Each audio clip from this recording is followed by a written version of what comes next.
Top headlines.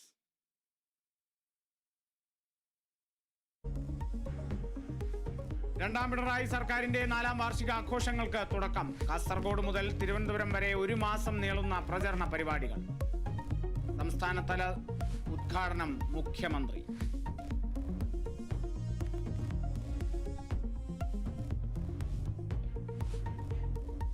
സ്വർണ്ണവില സർവകാല റെക്കോർഡിൽ. സ്വർണത്തിന് 760 രൂപ വർദ്ധിച്ച് 72,120 രൂപയായി. ചരിത്രത്തിലാദ്യമായി ഗ്രാമിന് വില 9,000 കടന്നു. ഗ്രാമിന് 95 രൂപ കൂടി 9,015 രൂപയായി.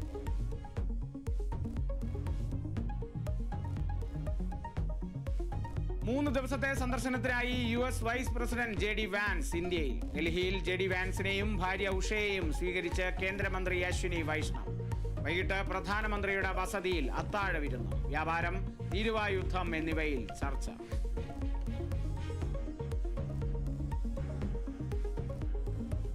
നടൻ ഷൈൻ ടോം ചാക്കോയ്ക്കെതിരായ ലഹരിക്കേസിൽ തുടർ നടപടിക്കൊരുങ്ങി പോലീസ്. കൊച്ചി സിറ്റി പോലീസ് കമ്മീഷണറുടെ അധ്യക്ഷതയിൽ ഇന്ന് യോഗം ചേരും.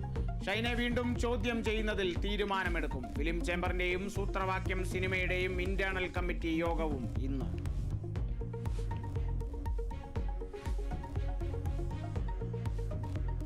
നാലാംഘട്ട സമരം പ്രഖ്യാപിക്കാൻ സെക്രട്ടേറിയറ്റിന് മുന്നിൽ സമരം ചെയ്യുന്ന ആശാപ്രവർത്തകർ. ബഹുജന പിന്തുണ ഉറപ്പാക്കാൻ സംസ്ഥാന വ്യാപക സമര പരിപാടികൾ പ്രഖ്യാപിച്ചേക്കും.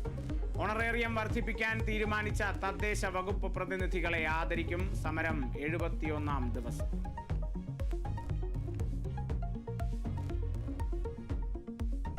മുനമ്പം വഖഫ് കേസിൽ വഖഫ് ട്രിബ്യൂണലിൽ ഇന്നും വാദം. ഭൂമി ഏറ്റെടുത്ത വഖഫ് ബോർഡ് നടപടികളും രേഖകളും പരിശോധിക്കും. വാദം തുടരുന്നത് സംബന്ധിച്ച കോടതി നിലപാട് നിർണായകം.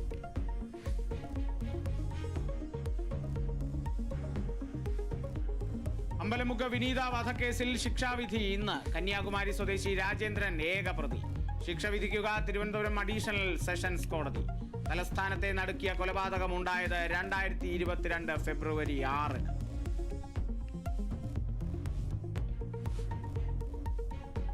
മാസപ്പടി കേസിൽ SFIO തുടർ നടപടികൾ തടയണമെന്ന് CMRL ഹർജി ഡൽഹി ഹൈക്കോടതി ഇന്ന് പരിഗണിക്കും. അന്വേഷണം ചോദ്യം ചെയ്തുള്ള പ്രധാന ഹർജിയിലും വാദം കേൾക്കും. കേസ് പരിഗണിക്കുക. ആദ്യം വാദം കേട്ട ജസ്റ്റിസ് സുബ്രഹ്മണ്യം പ്രസാദ്.